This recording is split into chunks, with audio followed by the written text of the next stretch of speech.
네. 저희 이제 지금 저희가 이게 자리 세팅이 촬영을 위해서 돼 있기 때문에 발표 토론하시는 분들이 그때그때마다 이렇게 바뀌어야 되는 상황이 있습니다. 그래서 잠시 조절을 했습니다.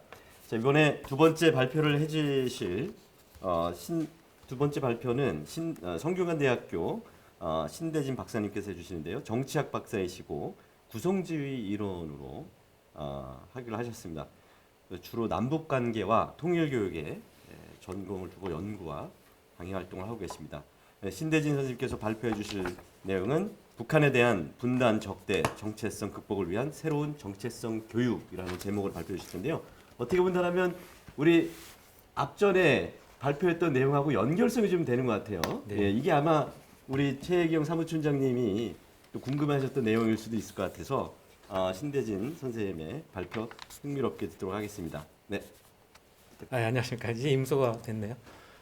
국정학을 공부를 했고 그 중에서 이제 북한의 미사일을 가지고 제가 이제 박사학위를 썼습니다. 그 이후로 남북 관계 및 통일 교육에 대해서 지속적으로 연구 활동과 강의 활동을 이렇게 하고 있습니다. 오늘의 주제는 북한에 대한 분단 정체성 극복을 위한 새로운 정체성 교육이라는 주제를 한번 잡아봤는데요. 제가 임의적으로 잡은 게 아니라 우리 윤철기 교수님과 이야기를 하다가 한번 도전적으로 한번 해보자라는 이야기가 있었습니다. 그래서 제가 이제 웬트의 사회구성주의라는 것을 박사 논문을 쓸 때 기본 이론적 틀로 가져왔기 때문에 그렇다면은 우리나라에 있어서의 이 정체성을 어떻게 이해하고 극복을 할 것인가 그와 관련된 내용들을 한번 정리해 봤습니다. 그러나 제가 좀 공부를 하면서 느꼈던 것이 웬트의 사회구성주의가 너무 되게 포괄적이고요. 약간 미시적인 접근이 좀 제한된 부분이 있습니다. 그래서 저는 프리츠 하이더의 대인관계 심리학이라는 것을 좀 가져와가지고 남북 간의 관계, 그러니까 대인관계로 볼 수 있겠죠. 남북 간의 관계를 어떻게 우리가 재구성할 수 있는지를 그 대안적인 구성에 있어서는 사회심리학, 대인관계 심리학을 조금 이용해서 좀 글을 정리해 보았습니다. 제가 지금 이게 제 컴퓨터가 아니라서 상당히 좀 낯설고 해상도도 너무 떨어져서 좀 당황스럽기도 한데 일단 자료를 공유하는 가운데 속에서 말씀드리고자 합니다. 발표 시간을 20분을 주셨습니다. 뭐 대략적으로 한번 맞춰보려고 노력해 보겠습니다. 제가 잘 못 맞추는 좀 경향이 있긴 하지만 일단은 분단 정체성과 적대 정체성은 구별해서 볼 필요가 있습니다. 분단 정체성은 물리적, 심리적인 관점에 있어서 남한과 북한이 이 두 개로 나눠진 가운데에 나타나는 정체성이거든요. 이런 분단 정체성이 있다고 해서 반드시 적대 정체성으로 구성이 되는 것은 아닙니다. 적대 정체성이라는 것은 남한과 북한이 6.25 전쟁, 그 다음에 냉전 시절의 군사적 갈등 이런 것들을 통해서 만들어진 것입니다. 따라서 두 개의 정체성이 상호 연결된 방식으로 한반도에 있어서 진행된 것은 맞지만 문제를 정확하게 인식을 하기 위해서는 두 개를 나눠서 좀 볼 필요가 있겠다. 그렇지만 대안에서는 또 이런 것들을 어떻게 또 같이 연결된 방식으로 이해할 것인가 그 부분도 또 해야만 합니다. 근데 지금 말씀드린 것처럼 상당히 어려운 부분이고요. 앞에 패널에서도 관련된 내용이 있었지만은 남북 관계와 관련된 교육 내용이기 때문에 남북 관계에 있어서 사회적 실천 관계가 또 변하지 않으면은 교육 효과는 반감되거나 오히려 역효과가 날 수 있거든요.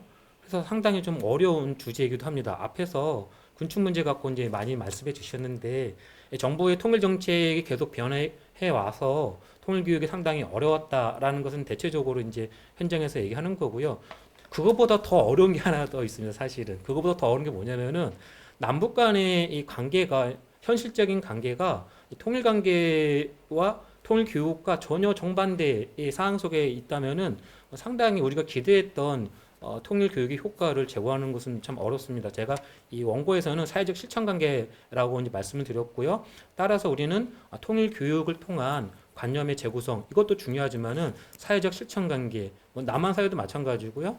북한 남북 간의 관계에 있어서도 이 실천 관계가 재구성돼야지만 우리가 원하는 궁극적인 통일 교육의 목표를 이룰 수 있을 것이다라는 생각에서 말씀을 드리겠습니다.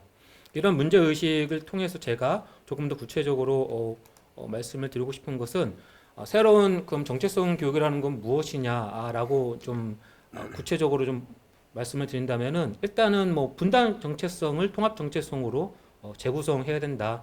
유럽식으로 얘기한다면은 독일 사람들은 독일 정체성도 있지만은 유럽인이라는 또 유로피언이라는 통합 정체성도 있거든요. 그 남한 사람은 남한 사람 그렇지만은 또 한반도 또는 옛날식으로 뭐 조선인, 뭐 한국인 이런 식의 또 통합 정체성도 있습니다. 따라서 이런 분단 정체성을 우리가 좀 적대적 관점 속에서 재구성되었다는 것이 통합 정체성으로 구성이 되는 그런 통일 교육이 필요하다는 것이고요. 그다음에 적대 정체성은 이제 우리가 적대적인 관계 속에서 형성되었다면은 평화적 관계를 통해서 평화 정체성으로 가는 것이 중요하겠다.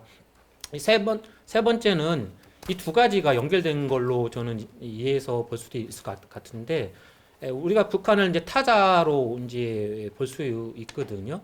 타자로 본다고 하는 것은 분단 정체성하고 연결되어 있는데 제가 굳이 세 번째를 분리해서 말씀을 드린 이유는 뭐냐면 이게 제가 웬트의 사회구성주의에서 흡수적 정체성, 적대적 정체성, 로크적 뭐 경쟁 관계, 일반 평화의 관계의 정체성, 그 다음에 칸트적인 정체성, 우회적인 정체성을 하는데 우회적인 걸 제가 그 안에도 있지만은 뭐 우리식으로 표현을 바꿔버리면은 우리 정체성이라고 또 이해할 수도 있거든요.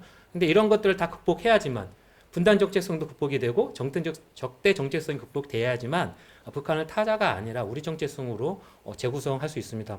어쨌든 간에 이 세 가지 이를 교육의 목적으로 삼는 것이 새로운 정체성 교육의 방향성이 아니겠는가. 물론 이건 제가 웬트의 사회구성주의라는 관점 속에서 가져온 것들입니다.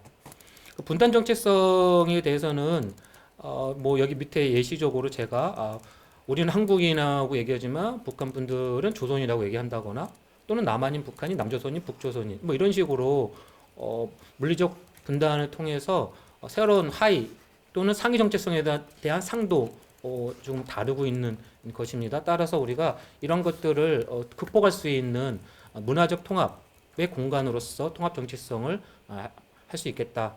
저는 국제정치학에서 구성주의의 한 분파인 존재론 쪽 안보라는 개념이 하나 있는데 저는 거기에서 일상의 통합 그 이론을 배우면서 일상의 통합이 되게 중요하다고 생각이 들었습니다. 뭐 독일식에서는 뭐 생활세계 이렇게 얘기를 하시는 것 같은데 저는 독일을 잘 모르기 때문에 우리가 데일리 라이프가 일상적으로 남한에서만 구성이 되는 것이 아니라 한반도 전체가 갈라져 있지 않다라는 그런 일상으로 우리 생활이 이렇게 구성이 된다면은 분단 정체성에서 통합 정체성으로 갈 수 있는 것이다. 이런 것들을 이제 궁극적인 목적으로 해야 한다는 것입니다. 그 다음에 이제 적대 관계에서 평화 관계, 그러니까 흡수적 적대 정체성에서 로크적 제가 여기서는 평화 정체성이라고 말씀을 드렸는데 로크적인 역할 정체성에서는 국제 간의 약속과 제도를 바탕으로 해서 상호 교류 협력을 할 수 있는 그런 관계로 구성이 되어 있습니다. 그렇다면 우리가 생각할 때는 이걸 평화 관계로 이해할 수 있을 것 같고요. 이게 일반적으로 말하는 안보 딜레마에서 벗어난 국가 간의 정상적인 관계라고 볼 수 있을 것 같습니다. 따라서 적대 관계에서 평화 관계라는 것은 웬트의 이론에서 본다면 흡수적 적대 정체성에서 로크적 경쟁 또는 평화 정체성으로 재구성된다는 것을 얘기할 수도 있을 것 같습니다. 제가 생각할 땐 김대중, 김정일 시기에 적어도 전쟁은 발생하지 않을 것이다라는 안보 딜레마가 상당히 극복된 그리고 남북 간의 교류 협력이 있었다는 측면에서 보면은 로크적 정체성으로 일정 정도 진보한 측면이 있지 않는가 생각이 드는데 최근에 이제 북한의 핵미사일을 본다면은 다시 또 적대 정체성이 자연스럽게 구성이 되고 있는 것이거든요. 이거는 사회적 실천 관계를 제가 설명을 드린 거예요. 이런 사회적 실천 관계가 이렇게 재구성이 되어 있을 때 우리가 평화 통일 교육이라는 것은 어떻게 할 수 있는지에 대한 포인트로 넘어가야 됩니다. 그러니까 사회적 실천 관계를 우리가 진단하지 않고 뭐 단순하게 정부의 통일 정책과 통일 교육 가이드 이런 걸 가지고 우리가 하는 것은 상당히 협소한 관점에서의 정체성 교육으로 볼 수 있을 것 같고 저는 정체성 교육을 가져왔기 때문에 이런 사회적 실천 관계를 바탕으로 해서 어떻게 우리가 사회적 실천 관계를 새롭게 변화시킬 수 있는 그런 정체성 교육이 필요하지 않겠는가라고 생각이 듭니다. 타자와 우리 관계는 아까 제가 말씀을 드린 부분으로 그냥 간단하게 넘어가고요. 시간적인 제약이 좀 있기 때문에 이론적 검토를 잠깐 본다면은 통합 정체성은 생각보다 자연스럽게 만들어질 수 있습니다. 이게 인위적일 필요가 없어요, 사실은. 왜냐하면은 가족이라는 공동체 속에서 만들어주는 것이고요, 친족이라는 공동체 속에서 만들어주는 것이고요, 마을이라는 또는 종족 또는 자연스럽게 이것이 역사적으로 발전된 민족 국가 이런 식으로 본다면은 자연 발생성이 있다라는 것을 우리가 생각할 수 있습니다. 그럼에도 불구하고 인위적 구성도 있습니다. 사실 우리가 생각하는 것은 자연 발생과 인위적 구성 두 가지 다 고민할 필요가 있을 것 같은데 로마나 또는 뭐 로마 같은 경우를 보면은 로마를 벗어난 지역까지 정복하고 나서 하나의 시민사회를 만들려고 노력을 했었거든요. 그러면서 로마의 시민법이라든지 만민법이라든지 법적인 것도 만들고 그 다음에 그거 하나로 갖고는 부족하니까 그리스 로마에 대한 그런 신화를 철학과 사상을 가져오고 또 그것도 좀 부족하니까 나중에 기독교를 공인하는 관점에서 하나의 통합된 문화 제도 이런 것들을 만들려고 노력을 했었거든요. 그런 인위적 구성도 통합 정체성을 만드는 데 있어서 상당히 중요한 역할을 한다. 그다음에 이제 문화적 구성은 위에과랑 연결되는 부분도 있지만은 결국은 우리가 역사적으로 본다면 하나의 신화를 가지고 있는 국가가 여러 개 있다고 하더라도 하나의 신화, 종교를 가지고 있는 강력한 문화 공동체도 자연스럽게 통합 정체성을 또 만들어낼 수 있습니다. 사실 위에 세 가지는 약간 조금 관념적인 부분이 강하다면은 조금 더 경제 공동체로서의 진한 정보가 하고 싶었던 것이었겠죠. 저는 상당히 이게 의미 있다고 봅니다. 경제적 구성에 의한 통합 정체성도 가능합니다. 그러니까 우리가 아세안 사람들은 제가 밑에서 잔뜩 정리해 놨는데 문화적으로도 종교적으로도 역사적으로도 갈등 관계 있었고 별 안 좋은 조건들이 다 있었거든요. 아마 통합 정체성이 유럽에 비교한다면은 뭐 비교도 되지 않을 정도로 형성 자체가 안 됐다라고 볼 수 있는데 신기한 것은 지금의 아세안 국가들을 본다면은 다양한 정치적, 경제적, 안보적인 공동체가 자연스럽게 형성이 되면서 아직은 미약하지만 아세안이라는 통합 정체성이라는 것이 구성되고 있다는 것입니다. 제가 왜 유럽을 소개하지 않고 아세안을 소개하는 이유는 뭐냐면은 상당히 객관적인 나쁜 조건이지만 통합 정체성이라는 것이 다양한 공동체가 구성이 되면은 가능하겠구나. 남북한이 전쟁을 했지만 우리도 이러한 객관적인 실천 관계를 공동체로 하나씩 만들어 가면은 가능할 수 있겠다라는 부분을 제가 말씀을 드리고 싶어서 정리를 해봤습니다. 이와 관련해서 제가 프리츠 하이더에 대해서 간단하게 대인관계 심리학을 말씀을 드리겠는데요. 이거 그냥 간단하게만 말씀을 드리겠습니다. 이게 좀 심리학은 워낙 단순해서 간단합니다. 북한과 남한이 하나라는 우리라는 의식을 간단하게 갖는다는 것은 민족 개념을 가져올 필요가 전혀 없습니다. 그냥 북한의 문화와 북한의 일상, 북한의 사람들이 좋음으로 구성이 되면은 자연스럽게 통합 정체성이 만들어지는 것이거든요. 따라서 우리가 굳이 북한에 대해서 어떻게 당위적으로 민족 이런 것들을 강조할 것이 아니라 북한이라는 생활 공간에 대해서 우리가 조함으로 만들어가는 것이 상당히 의미가 있겠다라는 생각이 들고요. 그 다음에 프리차이더 심리학을 갖고 와서 제가 조금 계속해서 정리를 했지만 이건 좀 약간 좀 대중적으로는 조금 더 덜 재밌을 것 같아서 살짝 넘어가도록 하겠습니다. 그 다음에 여기서 한 가지 좀 제가 좀 말씀을 드리고 싶은 게 있는데요. 뒤로 쭉 넘어가서 말씀을 드리는 게 좋을 것 같습니다. 이타적 우리 상대방을 좋아하거나 상대방이 좋아함을 우리가 북한 주민이 남한을 좋아함의 대상으로 그런 마음이 자연스럽게 생겨야 되잖아요. 그래서 우리가 그런 거를 이타적 행위를 했을 때 상당히 저 사람이 나를 도와주네, 어려울 때 도와주네. 그런데 그 도움이 너무 뭐라 그럴까 이타적 동기가 누가 봐도 순수한 그런 마음으로 익혀질 수 있다면은 상당히 이 조화무르 쉽게 구성이 될 수 있습니다. 근데 여러분들 다 아시다시피 우리는 이타적 동기에 있어서 좋게 말하면 이기적 동기에서 시작된다. 조금 더 나쁘게 도덕적으로 말하면 위선적인 행동이다. 이렇게 얘기들을 많이 합니다. 왜 그러냐면요. 어떤 학자가 정리한 걸 제가 그냥 그대로 가져온 것 뿐인데 이타적 태도에 대한 네 가지 동기를 한번 보니까 사회적으로 처벌을 피하기 위해서 벌금을 안 내기 위해서 또는 도덕적으로는 타자의 시선이 의식이 돼서 그렇죠?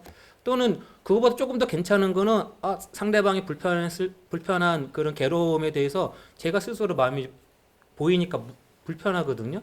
그런 것들을 피하기 위해서 후자로 올수록 조금 더 우리가 생각하는 순수한 마음에 가까웠긴 합니다. 그러나 이 세 가지 모두 다 이기적인 동기에서 시작되는 것이기 때문에 이타적 행위로 볼 수 없습니다. 가장 이타적인 행위라는 것은 무엇이냐면 타자의 괴로움과 아픔에 대해서 그냥 마음속으로 공감하는 거예요. 사람들이 또 공감하면 조금 좀 잠깐 뭐라 그럴까 다르게 이해하는 분들도 계실 텐데 제가 생각하는 공감이라는 것은 마음속에서 느끼는 겁니다.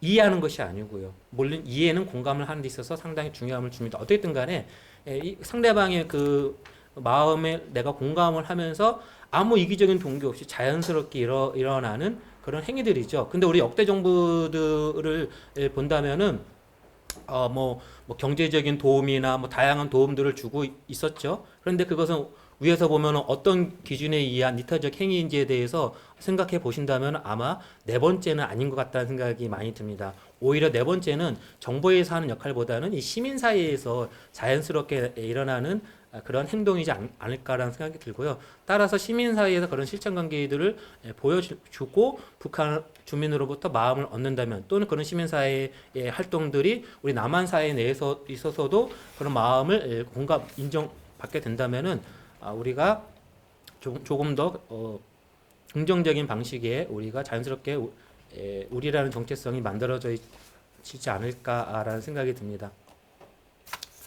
그 다음에 좀 다른 이론에서 소개하지 않은 이론을 제가 한 가지 더 여기서 소개하고자 합니다. 경제공동체 앞에서 제가 말씀을 드렸기 때문에 이 경제공동체가 심리적인 차원에서도 상당히 긍정적인 효과를 낼 수 있습니다. 경제공동체라는 것이 유럽이나 아세안에서도 자연스럽게 우리라는 정체성, 통합정체성 형성하는 데 있어서 중요한 역할을 하는데 그 이유가 뭐냐면은 상대방의 이익과 나의 이익이 매우 상호 의존성이 있다라는 것을 인지를 하게 되면은 상대방에 대한 긍정적인 마음이 자연스럽게 이루어지게 되고요. 그걸 바탕으로 해서 공감지대가 자연스럽게 일어나고 그것이 자연스럽게 또 이타적인 태도로도 또 진화할 수 있습니다. 진화한다라는 그런 연구 결과들이 있거든요. 따라서 경제공동체는 우리가 상당히 의미 있는 관점에서 볼 수 있을 것 같고요. 제가 또 경제공동체를 또 강조하고 싶은 이유는 북한과 남북관계와 관련해서 평화든 통일이든 둘 다 경제 공동체를 가는 데 있어서 중요한 역할을 할 수 있는데 이 경제 공동체는 평화를 또 보장하기도 하고 또 먼 미래일지는 모르겠지만은 또 통일을 또 지향하는 관점이기도 하거든요. 우리가 경제적 기반의 평화 또는 통일 교육이 그냥 당위적인 차원에서 교육보다 훨씬 더 효과적일 수 있기 때문에 우리는 경제적 차원이 어떻게 우리한테 의미가 있는지에 대해서 다시 한번 제가 심리학적인 관점에서 말씀을 드렸습니다. 예.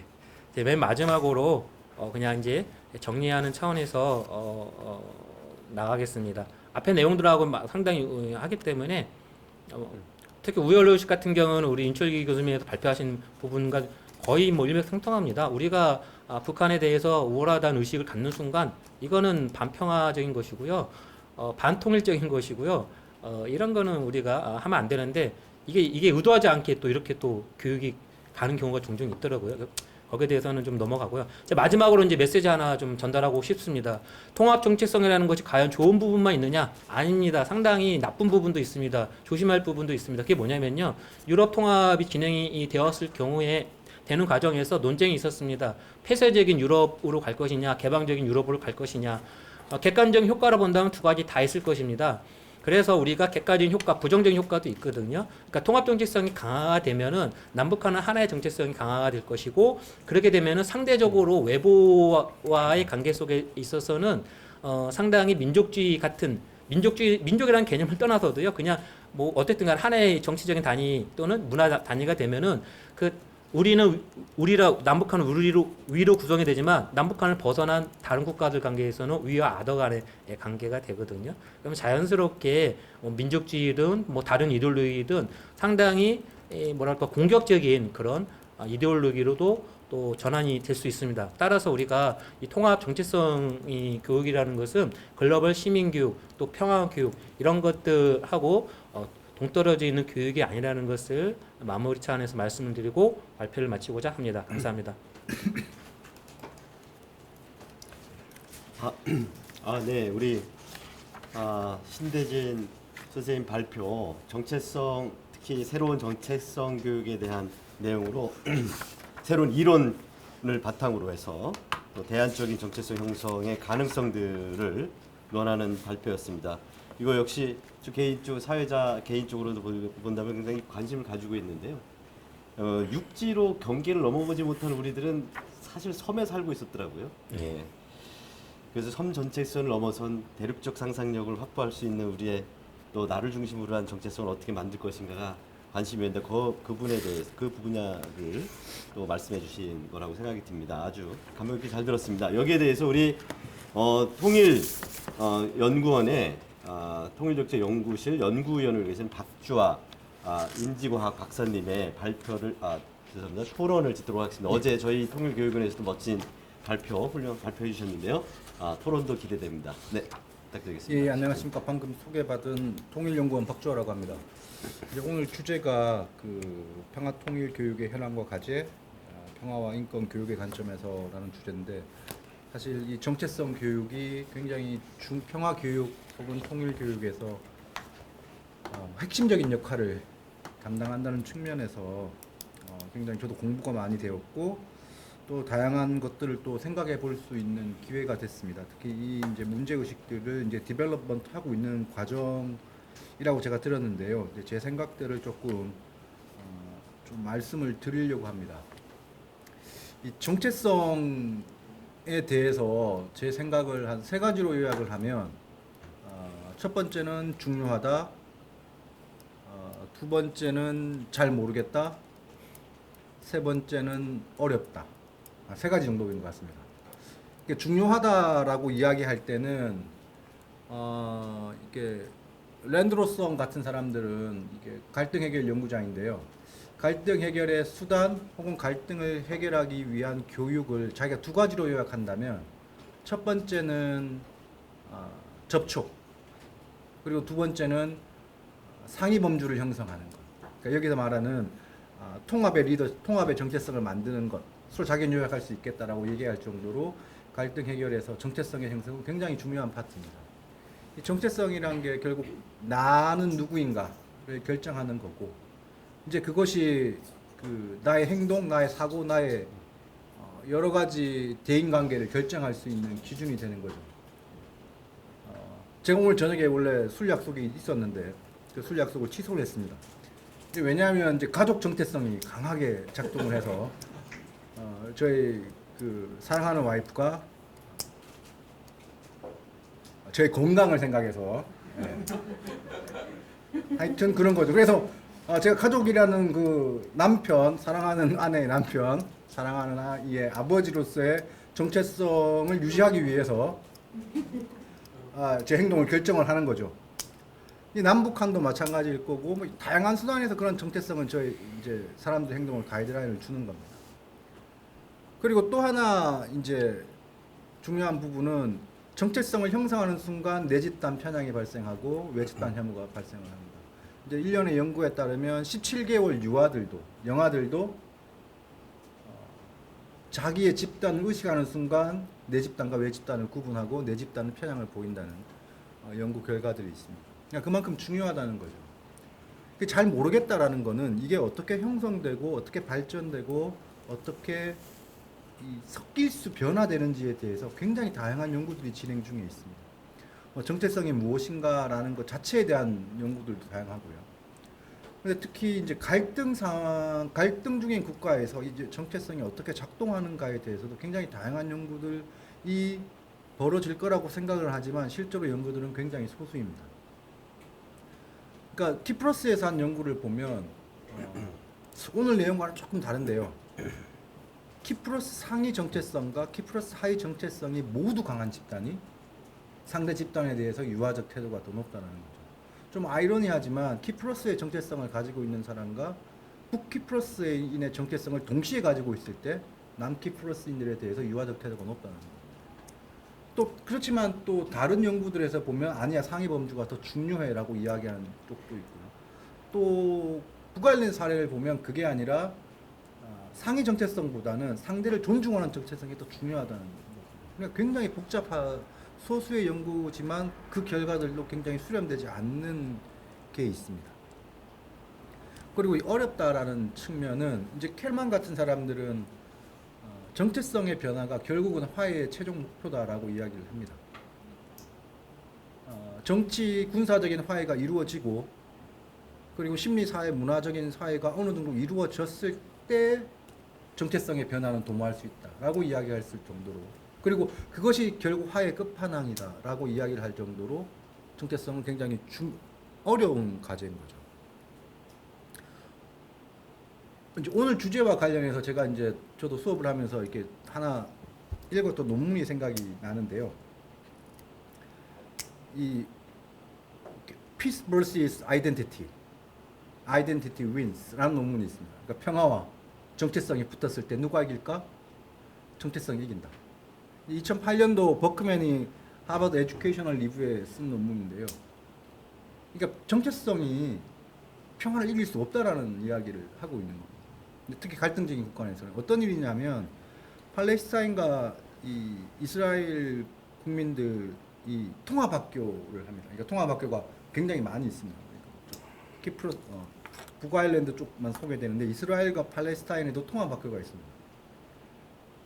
근데 그 통합학교에서 이스라엘 학생들과 팔레스타인 학생들이 서로의 정체성 경계를 넘어다니는 것에 대해서 학부모와 교사들이 굉장히 우려를 표시하면서 정체성의 통합을 반대했다라는 결과를 보고하면서 이만큼 힘들다, 정체성은 결코 이길 수 없다라고, 평화는 이길 수 없다라고 이야기를 하는데요. 이 사람 얘기는 이런 겁니다. 지금 이스라엘과 팔레스타인은 현재도 물리적 폭력이 벌어지고 있죠. 상대를 향해서 미사일을 쏘는데, 그런 상황에서 통합 학교에 보낼 정도의 부모라면 굉장히 열린 자세를 가지고 있는 부모인 거죠. 근데 그 부모들조차 자신들의 정체성을 포기하는 것은 용납할 수 없다는 겁니다. 그러니까 이 부모들은 어떻게 얘기하느냐 하면 상대를 존중하는 태도를 가지는 건 좋다. 나는 그게 목표지.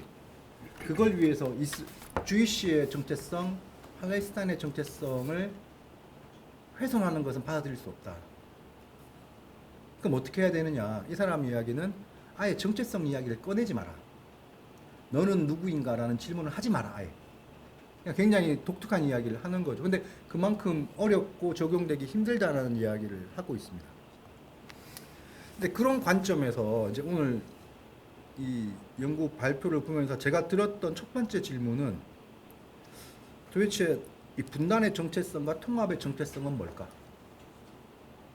보통 정체성이라는 건 멤버십이 있는 겁니다. 일반적으로. 그러니까 내 집단과 외 집단이 있는 거죠. 그러면 분단의 정체성의 내 집단은 뭐고 분단의 정체성에서 외 집단은 뭘까?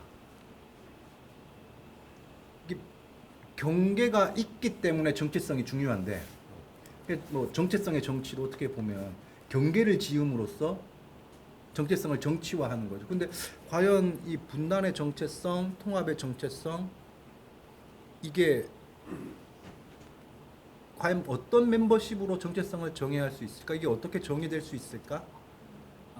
약간 그런 생각이 들고요.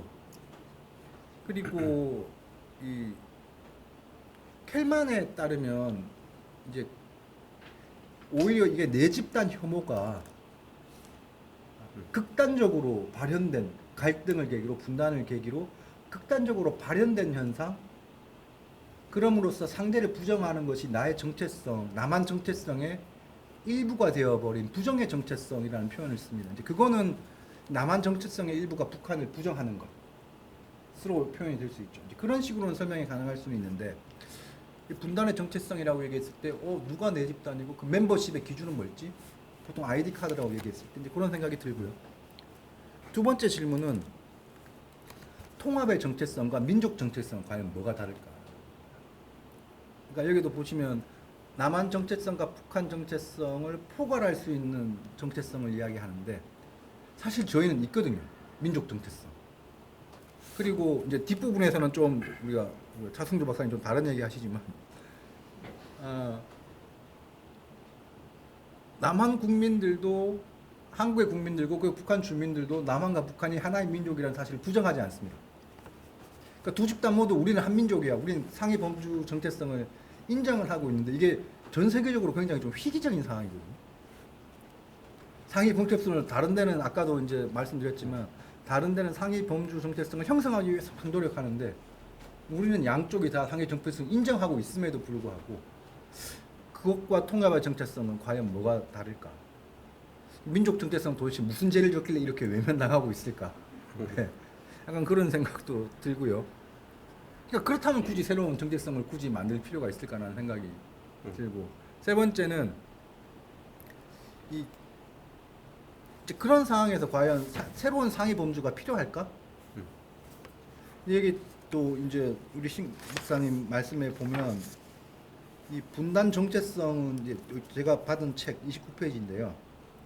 분단 정체성은 역사적으로 부자연스럽고 당위적 관점에서 다시 통합 정체성으로 회복돼야 된다라고 말씀을 하셨는데 남한 정체성과 북한 정체성이 이제 70년 됐습니다. 제가 봤을 때는 오히려 남한 정체성과 북한 정체성이 현실적으로는 더 자연스러운 부자연스럽다는 게 아니라 현실적으로는 역사적으로는 모르겠습니다. 근데 현재 시대 상황을 고려하면 훨씬 더 자연스러운 저는 현상이 아닐까. 그리고 이 자연스러움을 당위의 관점에서 혹은 의무론적 관점에서 이걸 다시 회복되어야 된다라고 얘기했을 때 통일 당위적인 관점에서 접근하는 것과 과연 어떤 차이가 있을까? 그렇다면 이걸 꼭 있는 정체성을 잘 활용해서 이 남북 교육에 활용을 하거나 통일 교육에 활용하거나 남북 관계에서 좀 심리 사회적인 지향성을 바꾸는 쪽으로 활용될 수 있지 않을까라는 생각을 좀 해봤습니다. 네, 우리 역시 박주아 박사님의 통찰력 있는 토론이었다고 생각이 듭니다. 정체성이라는 것은 고정되는 건 아니라는 생각이 좀 들어요. 그죠? 항상 유동적이고 협상의 산물이 아닐까라고 생각하는데 지금 크게 세 가지 질문을 근본적인 질문들을 던져주셨는데 아쉽지만 저희가 딱 제가 3분만 시간을 드릴 수 있을 것 같고 심화된 논의들은 이 논문이 진척이 되면서 좀 적용하면 좋지 않을까 생각합니다. 네. 예, 내집단 외집단을 말씀해 주셨는데 정체성과 관련해서 저는 안에다가 또 제노포비아, 제노필리아라는 개념도 썼는데 그 자체를 이게 경계가 명확할 때 나타나는 현상인 것이잖아요. 근데 이제 대인관계 심리학적 관점에서 보면은 사실은 심리적 거리로 많이 얘기를 하거든요. 그렇다 보면은 경계를 좀 희석화시킬 수 있다는 부분이 하나가 필요한 것 같고요. 그 다음에 저희가 이제 실천관계 생활세계를 제가 말씀드렸던 이유도 바로 그겁니다. 내집단과 외집단이 이게 극명하게 분리가 경계가 있으면 정치적인 것뿐만 아니라 생활세계에서도 일상에서도 이게 경계가 명확하다고 한다면은 스큐리티 딜레마가 해소되지 않는 이상 절대적으로 통합 정체성을 떠나서 평화적 관계로도 진행이 불가능합니다. 그런 의미에서 일단 내집단 외집단을 좀 상대화시키는 그런 관점이 좀 필요하다는 것이고요. 그런 의미에서 우리가 지금 현실적으로 하위 정체성, 남한, 북한, 뭐 조선이든 뭐가 됐든 간에 그런 하위 정체성 자연스럽게 이제 이 구성이 되어 있는데 이런 것들이 있다는 것을 우리가 인정하는 가운데 우리가 북한 주민이나 남한 주민 간의 관계가 그 생활 세계 또 실천 관계가 조금 더 공동체적인 그런 커뮤니티로 가면 갈수록 이런 문제들은 자연스럽게 극복될 수 있다는 측면에서 봐주시면 감사하겠습니다. 네, 감사합니다. 네, 우리 짧게 아주 간략하게 답변을 해주셨는데요. 이거 지금 됐나요, 근데? 마이크. 아니 여기 발표자 마이크 꺼져 있습니다. 그런데 이걸로 된다고 해서 괜찮다고 하더라고요. 제가 신호를 드렸더니 예. 줌으로 하는 분들은 못 들으신 건 아니죠, 그러면? 못 들었을 것 같은데. 아 이거 어차피 녹화해서 하는 거래 가지고 예 알겠습니다. 아 저는 열심히 키고 닦고 하느라고 예 정말 저는 이게 굉장히 두 분 그 발표 토론이 아 이거 굉장히 저는 예, 더 진짜 심화되면서 해나갈 필요가 있다는 생각이 많이 들었습니다. 그래서 근데 그 우리가 개인이라고 하는 개념 자체가 한국 사회에서 우리 MZ 세대 얘기할 때 개인주의적이다라고 비판하는 분들도 있지만 저는 상당히 긍정적으로 바라보는 경향이 좀 생기더라고요. 우리에게 개인이 있었나라는 좀 자문을 하게 되면서 그런 의미에서 본다면 아까 우리 박주아 그 박사님 말씀하셨던 나는 누군가에서 출발한 이 정체성 문제는 이 범주를 어떻게 경계를 설정해 나가는 과정에서 다양한 세계들과 만나는 것들도 굉장히 중요하지 않을까라는 차원에서 본다면 올 한 해 좀 제가 따로 또 우리 교육에도 모시고 해서 좀 논의를 진전시킬 필요가 있지 않을까 생각이 들었습니다. 두 분 수고하셨습니다. 감사합니다. 감사합니다.